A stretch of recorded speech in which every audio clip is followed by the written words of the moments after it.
ওগে মাগে গুড় দেখাই খালি খাওয়ার লেগে জি লক পক করছে। আসসালামু আলাইকুম, চলে এসেছি আপনারাকে আখের রস থেকে কিভাবে গুড় তৈরি করা হয়। প্রথমে আখের রসটা জাল দিতে হয় অনেকক্ষণ, মোটামুটি 3-3.5 ঘন্টা ধরে জাল দেওয়ার পর এই যে এরকম ঘিয়া কালারের দানাদার হয়ে যায় এবং তাকে অনেকক্ষণ ধরে নাড়াচাড়া করতে হয়। আর এরই মধ্যে কিন্তু ফাঁক তালে আমি কিন্তু মধু সংগ্রহ করে নিলাম 2 বোতল, কারণ আমি ভোর রাত্রে সেহেরিতে রুটি দিয়ে মধু খাই।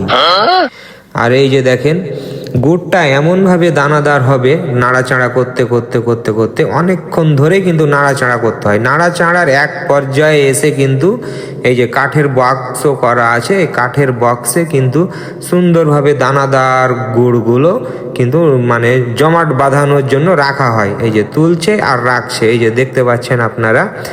আর যাদের এই ধরনের পিওর খাঁটি গুড় লাগবে তারা অবশ্যই আমার সাথে যোগাযোগ করবেন, তারাকে নির্ভেজাল খাঁটি গুড় দেওয়া হবে। আপনারা যদি মনে করেন নিজে থেকে দাঁড়িয়ে থেকে গুড় তৈরি করে নেবেন তাও পারবেন। এই যে দেখেন গুড় আমাদের তৈরি হয়ে গেছে, একবারে খাঁটি পিওর অথেন্টিক গুড়। ধন্যবাদ।